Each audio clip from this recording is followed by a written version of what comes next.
안녕하세요, 대표님. 네, 안녕하세요. 지혜TV 시청자 여러분. 오늘은 끝장 토론 시간을 한번 가져보겠습니다. 오늘 2020년 5월 21일이죠. 예. 지금 며칠째 포털에서 나오는 기사들 중에 제가 사무장님하고 좀 얘기를 나눠봐야 되겠다는 핫 이슈가 지금 이제 전월세 신고제 도입한다. 네. 지금 이제 우리가 일반 매매가 끝나면 이제 실거래가 신고를 30일 이내에 하지 않으면 뭐 과태료를 물은 뭐 가진금을 물은 뭐 그런 제도가 있었어요. 근데 이제는 전월세를 주게 되면은 그것도 이제 정한 날짜 안에 신고해라. 신고하지 않으면 과태료를 물리겠다. 지금 이제 날짜와 시기가 정해지지 않아서 그렇지 가야 되는 방향은 이제 정해졌어요. 이제 어떤 게 또 새로 생기면 앞으로 어떻게 될지, 앞으로 이제 경매 낙찰받을 투자자들은 지금까지 했던 대로 그냥 막 내가 경매학원 졸업했으니까 막 앞만 보고 뭐 정부의 정책은 뭐 무시하면서 막 낙찰 받으면 안 되겠죠. 그래서 이 정책이 불러올 효과와 파장에 대해서 한번 얘기를 나눠보겠습니다. 안 하던 게 생기면 일단 불편하죠. 지금 정부에서 전월세 신고 도입한다 이렇게 상한지 최대 5년 거주 의무 이게 지금 이거 그거예요. 분양 제 상한가 한 물건 있죠. 그거에 대한 아니요. 전월세 상한제를 지금도 하고 있긴 해요. 상가 묵시적 갱신처럼. 예. 네. 근데 이제 지금 최대 5년 이게 한 번 계약하면 5년 가는 거예요. 얼마 이상 못 올리고. 네, 그렇죠. 1년에 이제 5% 이렇게 그렇죠. 정해지겠죠. 근데 그러면 5만 원, 1년에 5만 원인데 5만 이상 못 올린다. 예, 그렇죠. 5만 원 참 미쳐버리겠네, 그죠? 그런데 집값은 계속적으로 뛸 거란 말이에요. 왜 그러냐면 주택거주 의무 추진하게 되면 이제 이게 월세로 돌아가 버릴 거예요. 월세로 그러면 전세를 못 사니 사겠다. 그러면 지금 제가 이제 외국의 이 사례를 보면 보통 이렇게 되면 이제 진짜 전세는 사라지는 거예요. 전세자금 대출이 이렇게 잘 나오는데 집이 없으니. 네. 예, 아니, 사람들이 전세를 안 놓게 될 확률이 높죠. 전세 놓을 수 없죠. 근데 좀 이렇게 되면은 좀 좋은 것도 있는 게 뭐냐면 이제 확정일자 가지 않아도 여기서 다 신고가 되니까 그렇죠. 누가 얼마 확정일자가 바로 산자들 제3자한테 정확하게 인정받으려고 하는 거잖아요. 그렇죠. 그러니까 확정일자를 안 받아도 가면 되니까 어떻게 얘기 들으면 어머 엄청 편리하네. 확정일자 안 받아도 되니까. 그리고 두 번째 경매 물건들이 제일 세입자들이 피해를 많이 보는 게 다가구에 깡통 전세 들어가는 세입자들이잖아요. 네. 그 사람들이 세 들어갈 때 얼마인지를 모르니 그 집주인이 안 가르쳐주면 모르잖아요. 그렇죠. 그리고 그 사람이 만약에 계약서를 보여준다해도 그게 자기가 그냥 뭐 전세인데도 월세로 고쳤는지 알 수는 없잖아요. 근데 그 부분에 대해서 명확해지니까 이제 다가구에 깡통 전세 들어가서 보증금 뛰는 사례는 확 줄어들 수 있을 것 같다는 생각은 들었어요. 그러니까 상가 지금 이게 좀 또 어떤 문제가 생기냐면 상가 임대차 보법하고 똑같은 일이 또 벌어질 거예요. 지금 상가 임대차 보법이 18년에 지금 발음 조심하세요. 18년에 네. 2018년도에 예.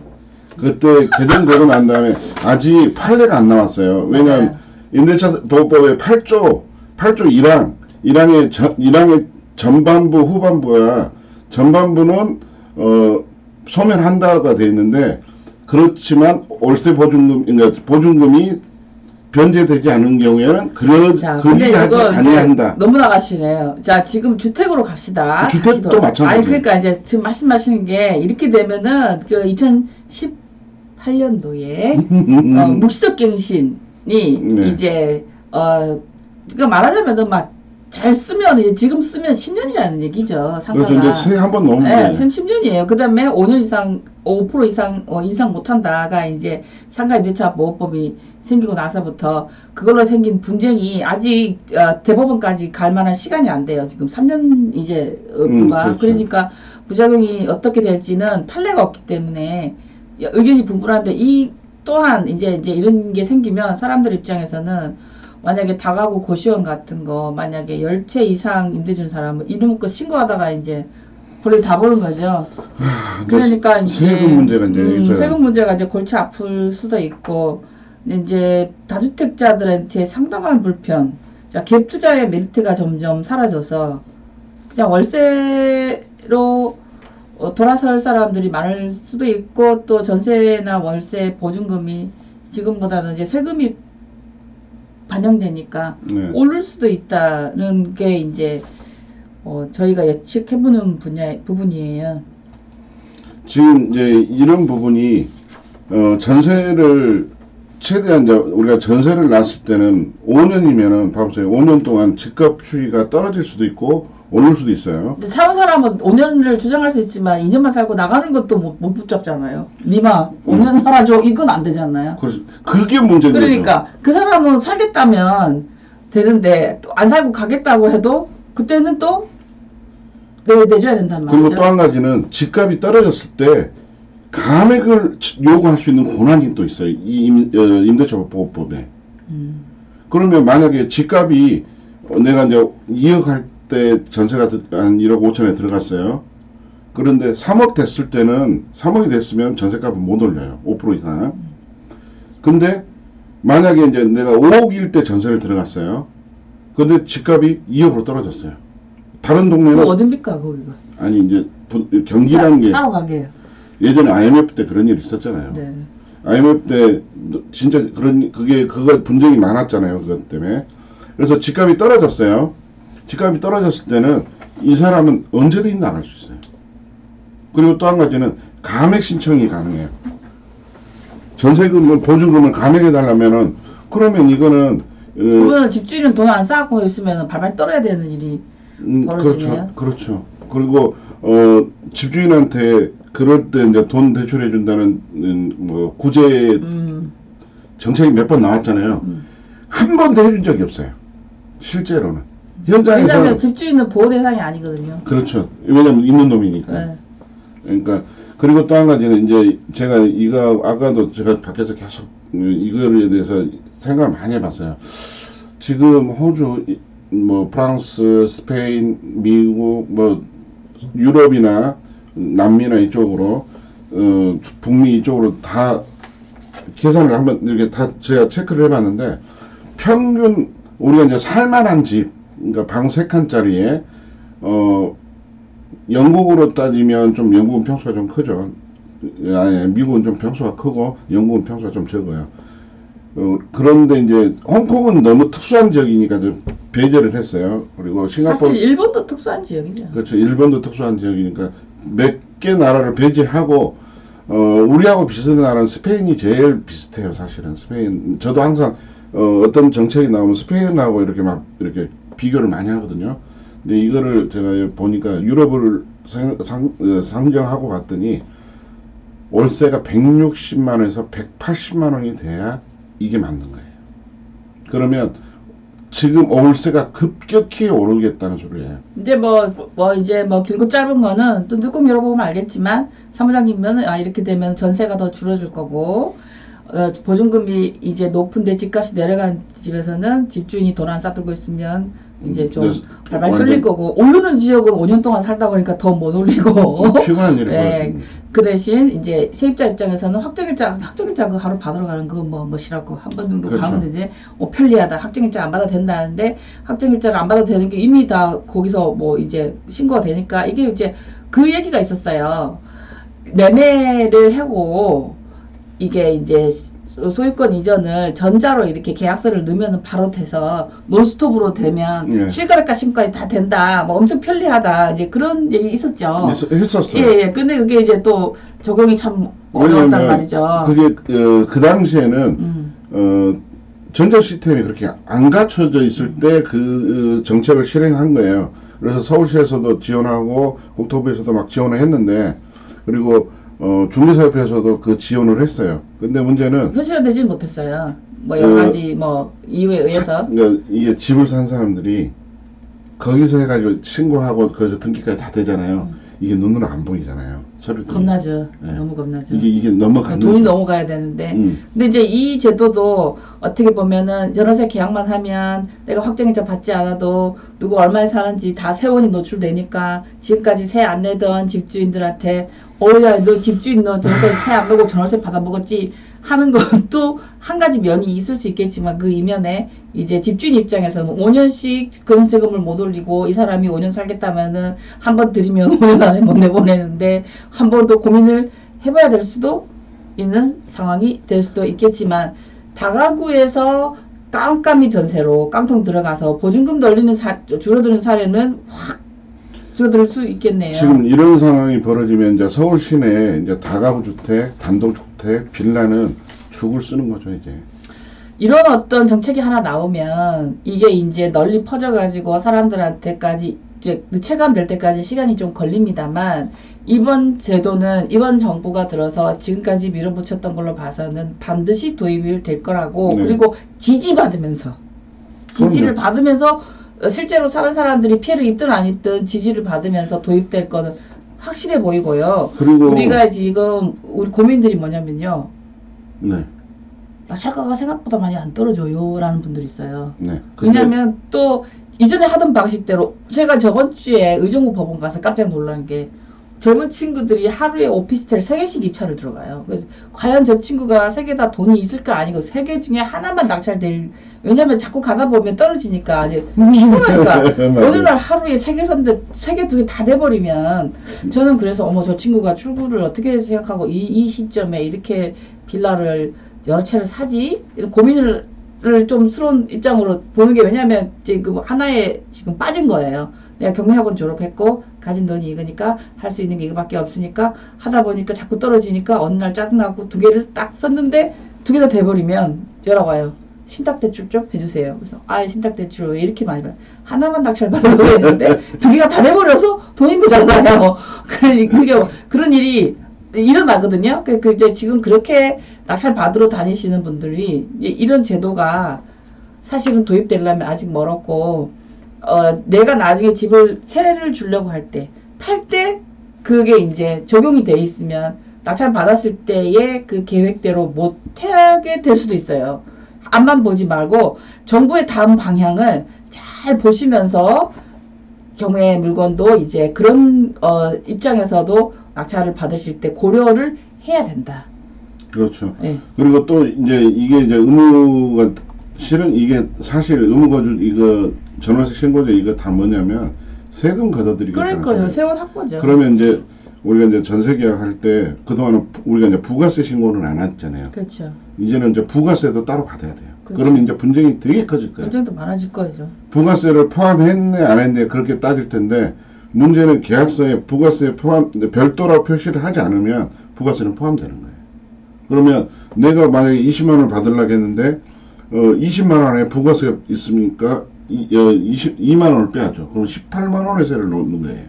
그렇게 되니까 나중에 이제 세 놓다가 짜증 나거든요. 자기는 받은 돈이 없다고 생각하는 거지. 원래 난 20만 원. 근데 문제는 이게 상대적으로 이게 이제 약한 게 뭐냐면 우리나라 이제 단독주택 서울 수도권에 있는 단독주택 그다음에 빌라 다가구 주택은 상대적으로 세를 안 들어오려고 할 것이고 아파트 이제 들어온 이제 우리나라 사람들이 좋아하는 왜냐하면 전세 자금을 워낙 많이 해주니까 전월세 자금을 워낙 대출을 많이 해주니까 전세를 들어가려고 하는 아파트는 천정부지로 가게. 원하는 사람은 많고, 네. 빌라나 다가구는 가기 싫고, 네. 대출은 잘 나오는데 집이 없어가지고, 네. 이제 부르는 게 값이 된다. 계속 예. 올라. 지금 월세가 지금 보통 좀 비싸게 받는 데는 120까지 지금 올라가 있는데 사실 우리나라에서 지금 우리가 평범한 보통 사람들이 아파트 전세를 얻으러 가면 2천에 4천에 뭐 80만 원, 아니 100만 원이 안 넘어요. 지금 80에서 120 사이죠. 네. 왔다 갔다. 근데 내가 몇 년 전이냐 옛날 이야기하면 또 우리 대표님이 별로 안 좋아하시는데 제가 29살 때 또 시작했네. 또 시작했네. 그러니까 그때 지금 또 시작했네. 그때 전세 방 2칸짜리를 얻는데 그때 월세가 얼마였냐면 보증금이 석 달 디파짓 돼서 2,000불에 월세가 80만 원 정도 했어요. 미국에서. 그러니까. LA 그레인데일이라고 그 오번 프로웨이 근처에 있는데도 거기가 메인 다운타운이 아닌데도 그랬어요. 지금 돈으로 계산해 보면 지금 20년, 20몇 년, 30년 전인데도 예. 그랬다. 이제 우리도 그렇게 된다. 뭐 그 얘기 하시는 거죠. 그렇죠. 지금 만약에 지금 현재 돈으로 계산하면 얼마 정도냐면 160만 원, 180만 원 정도. 그 당시에 미국에서 이렇게 한 달 페이 받으면 이제 우리는 이제 정식 직원 이제 정식 일을 못 하고 알바잡으로 해서 페이잡으로 이렇게 일을 뛰니까 그러면 우리가 보통 잡을 3개를 가지고 있는데 그 중에 잡 하나는 오로지 얘기 너무 길어져. 자, 이제 마무리합시다. 그래요. 네. 그래서 이제 월세가 더, 그러니까 이제 좀 사람들이 선호하는 물건은 경쟁이 치열해질 거고, 그쵸? 예. 전세자금 대출이 아무리 잘 나와도 집이 없으면 전세를 못 들어가니까, 그러면 이제 또 뭐, 지금 인기 있는 집들은 이제 번호표 뽑아야 돼. 그러니까 자기 버는 돈, 그러니까 이제 무조건 지금도 이제 부부간에 이제 맞벌이를 해야 이제 먹고 사는데 한 사람의 샐러리는 다 임대료로 다 나갈 수도 있다. 주거 비용으로 다 나가버리는 수가 그러면 있어요. 안 그래도 더 뭐 이렇게 사교육비도 많이 드는데 더 또 이렇게 뭐랄까 그 와중에 또 이렇게 뭐 특별 공급 받은 사람들은 또 로또 만든 거고 네. 뭐 이번에 용산 거기도 뭐 분양되는 사람은 로또 만든 거고 뭐 이제 그러네요. 예, 그리고 이번에 코로나가 역설적인 게 있어요. 우리가 이제 다들 겁먹고 있잖아요, 사실은. 근데 사실 우리 주변에 보면은 이게 사람들이 그렇게 이게 심각하게 와닿지 안 하는 사람들이 많아요. 이제 그렇죠. 뭐 식당 같은 데 가면 마스크 안 쓰고 막 뭐 모여가지고 마주보고 그리고 뭐 이렇게 관공서 같은 데 보면 칸막이 이번에 칸막이 하는 사람들 돈 벌었을 것 같아. 그렇죠. 더 칸막이 돼 있고 앞만 보고 밥 먹는데 막상 밖에 나오면 식당 같은 데 가보면은 뭐 전혀 뭐 개치 않고 막 그러니까 밀폐된 공간에서 그게 그러니까 또 경제적으로도 어떤 사람은 데미지를 먹었다 그러는데 일부 자영업자만 그래요. 제가 요즘 그래서 맛집에는 또 손님 많아요. 그리고 영업을 또 바꾸죠. 그다음에 이제 딜리버리 하는 걸로 바꾸고 막 여러 가지 형태의 이제 영업 방법들을 막 바꾸고 그러는데 그래도 이제 전통적으로 매장을 방문해서 먹는 것도 이제 중요한데 문제는 이번에 보존금 그다음에 퇴직하면 우리 그 유로금 나오잖아요. 그리고 이 실직하면 그 실업보상 보험 실직보험 뭐죠? 실업급여. 실업급여 이런 게 해서 그러니까 일반 가구의 소득이 올라갔어요. 흑자가 났어요. 지난달 이번 달이 통계적으로 35%에서 38%가 올랐더라고요. 그렇게 되면 못 느끼는 거예요. 지금 내가 원래 내가 하던 일이기 때문에 그러니까 이 회사가 잘 흘러가다가 내가 이제 실직을 하잖아요. 그러면 착각하는 게 뭐냐면 이 회사가 잘 됐으니까 다른 회사에 내가 또 취직할 수 있겠다 이렇게 생각해요. 왜냐면 예전에는 뭐 스카우트 제어도 막 들어오고 요즘 막 헤드헌터들이 막 그러니까 내가 하는 업종이 잘 되니까 예, 여기 나가도 또 구할 수 있겠지라는 착각. 그리고 요게 잠시 그런다고 생각을 하는 거예요. 그러니까 다시 돌아가서 그리고 코로나로 영향받는 업종도 있지만 잘 나가는 사람도 있다. 예, 그래서 피부로 못 느끼는 사람도 지금 못 있다. 느껴요. 못 느껴요. 그 얘기 하시려는 목적이 뭐예요? 그래서 지금 집값이 안 떨어진 걸로 보여요. 안 떨어진 것처럼 보인다. 그리고 월세가 지금 전월세가 지금 오르고 있어요. 전월세는 이게 전월세 신고제 이거 도입해버리면 전월세는 당연히 오르게 돼 있는데 이게 못 느끼고 있다. 이제 자기 피부로 와닿는 거는 내년 내후년 돼야 올 거예요. 그리고 그러면 이제 어떻게 생각하냐면 전세가 5천만 원이야? 그러면 집값이 6천만 원이야? 그럼 내가 사야지. 그럼 처음에 막 움직인 사람들은 살 수 있어요. 근데 나중에 그만큼 올라버리거든요. 그래서 이제 더더욱 수도권을 빠져나가면 서울은 공동화 현상이 자꾸 일어날 거예요. 근데 문제는 서울에 있는 아파트가 비는 게 아니고 서울에 있는 빌라 단독주택 다가구가 비는 거예요.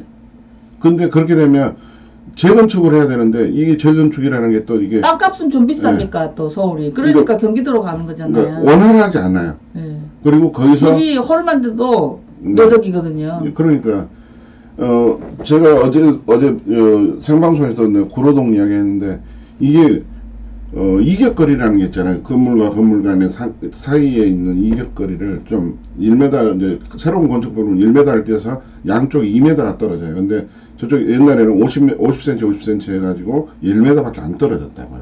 그러다 보니까 예전에는 아예 또 특별법으로 이게 이제 주거 안정한다고 해가지고 이격거리를 20cm.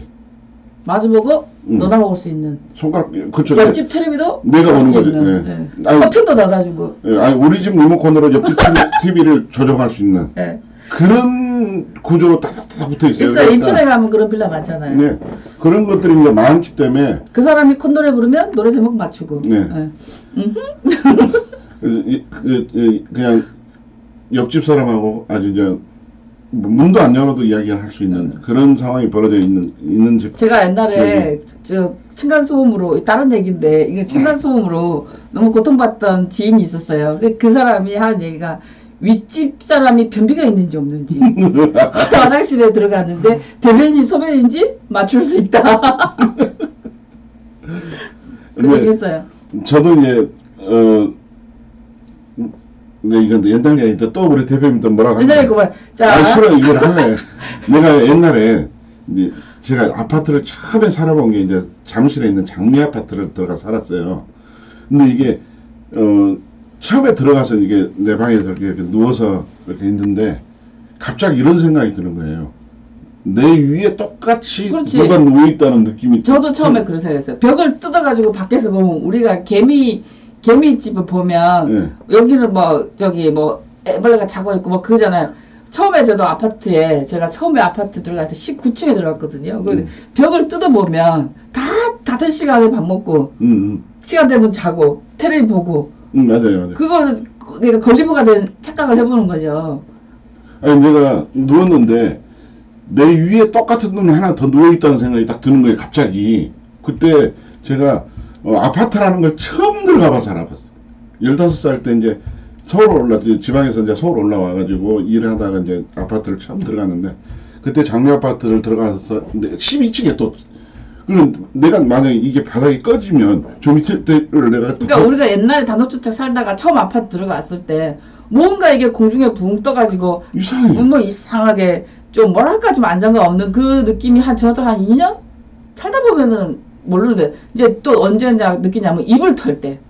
베란다에서 이불 털 때. 사실 우리 옛날에는 엄마가 마당에 이렇게 이불 넣어놓고 돌멩이 얹어놓고 막 그랬잖아요. 근데 이게 털다 보면은 이게 이제 놓치가 좋다. 소름이 착 끼치면서 내가 너무 높은 데 산다. 이제 그러다가 이제 살다 보면 이제 잊어버리죠. 아니, 나는 내가 지금도 아파트를 안 사는 이유가 내가 이제 그때 어렸을 때 어떤 게 예전에는 이게 복도식이었잖아요. 쭉 아파트가 장미 아파트 복도식이거든요. 잠실에 있지만. 옛날에 지어졌잖아. 예. 근데 이 복도 사이에 이게 칸막이가 이렇게 쳐 있잖아요. 떨어지지 말라고. 중간만 있는 거. 중간만 있는데. 창문 없는 거. 예. 그게 중간에 이만큼씩 이렇게 좀 떨어져 있어요. 텅 비어 있어. 이게. 술 먹고 이제 갈치자를 걷다가 빠지네. 빠지지는 않아요. 빠질 정도는 아닌데 사람이 빠져나가지는 않은데 요만큼 한. 그러니까 이게 집이야? 안정감이 없네? 그 얘기 하시는 거죠. 예, 나는 거기를 지날 때마다 내가 그리 떨어질 것 같아. 나 그래서 우리 집에서 나와서 엘리베이터 타려면 새 집을 지나서 가야 되는데 이게 구멍이 3개가 있는 거예요. 그러니까 와, 이게 얼마나 무서운지 몰라요. 그래서 난 지금도 아파트를 못 살아. 솔직히 내가 이렇게 월세 내고 관리비 내니까 월세 같아서 난 못 살아요. 뭐 이런 이야기는 하지만 실제로 어렸을 때 그런 공포가 있어요. 그리고 그때 날씬했나 보다. 응? 날씬했나 보다. 아, 그렇죠. 제가 32살 때까지, 33살 때까지 66kg를 안 넘었으니까. 자, 이제 얘기를 마무리할게요. 지금 이제 전월세 신고제는 도입될 확률이 높죠. 밀어붙이. 확률이 아니라 이건 무조건 돼요. 지지를 받으면서 그 부작용은 고스란히 이제 드러나겠죠. 지금 국회에서 법안만 상정하면 무조건 돼요. 왜냐하면 이건 뭐 과반수 이상 다 가지고 있으니까 어떤 법이든 다 통과가 되거든요. 그러니까 이거는 그런데 또 딴지 걸면은 안 되죠. 저번에 민식이법 때 또 네. 그래서 괜히 이제 한 사람 국회의원 인생 끝나는 일. 그러니까 이제는 뭐 법안은 뭐 의무적으로 신고를 해야 되니까 이거는 이 법은 통과될 것이고 주택법 개정은 무조건 될 것이고 뭐 이제는 뭐 공공주택 21만 원 하겠습니다. 그것도 공급하는 건 좋은데 서울에는 서울 시내에다 공공주택 21만 원 공급은 좀 어려울 것 같고. 마무리할게요. 예, 그래서 제 생각에는 우리가 다른 패턴의 이제 재테크 방법을 또 연구를 해야 돼. 이런 정책이 이제 하나 나오잖아요. 그러면 이 정책 이미 이제 이전에 우리 그 사무장님도 뭐 많이 하셨지만 노가다 경매는 이제 대출부터 시작해서 모든 것이 안 맞아요. 그렇죠. 예, 그래서 이전에 하던 대로 하나만 보고 옛날에 내가 그렇게 했으니까 제일 또 조심해야 될 게 뭐냐면 두세 개 낙찰 받아서 성공하신 분들이 이제 이런 정책들이 나오고 대출 규제가 나오고 나서는 이전에 하던 대로 하면 안 되는데 성공했단 말이에요. 제일 위험한 게 두 번, 세 번 성공하신 분들이 지금까지 했던 패턴 그대로 지금 해서 번 돈으로 고스란히 앞만 보고 하셨다가 어느 날 시장이 바뀌어버리면 그때부터 전략이 없이 했던 거에 대한 맞아요. 뼈저린 후회를 느끼실 때가 딱 그때예요. 그래서 이제는 적은 돈으로 우리가 경매 처음 시작하신 분들한테 제일 많이 하는 게 이제 주거 물건에서 이제 계속 입찰을 하시는데 한두 개만 갈수록 권리 분석을 잘 해야 되는 특수 물건과 전략을 더 잘 짜야 되는 그렇다고 우리가 부동산에서 수익을 못 낸다는 게 아니에요. 전략을 바뀐다는 얘기 하던 대로 아니 하면 안 이게 될까요? 이게 돈을 더 받으면 어쨌든 시장 경리가 있으니까 어떤 부분은 이제 가치가 더 상승될 것이고 이제 이게 이제 있는 자 없는 자의 현금이 바뀌는 거죠. 그러니까 네, 너무 짧은 시간 안에 예, 이게 너무 급격히. 저희 이제 이게 우리가 돈이 벌어서 내가 뭐 10년 후에 나도 집을 가져서 나도 저런 같이 떵떵거리고 살 수 있다. 내 집에서 살 수 있다. 이런 생각은 이제 물 건너 갈 정도의 집값이 아파트값이 올라버린 거예요. 그래서 요즘 내가 요거 보면서 그래도 빨리 나도 그러면 아파트는 하나 사놔야 되겠네 이런 생각을 했어요. 분양 받을 게 아니에요 지금 나는. 지금 생각에서는 서울 시내 안에 허름한 아파트라도 일단 하나 사놔야 되겠다. 대신 세대수가 500세대 이상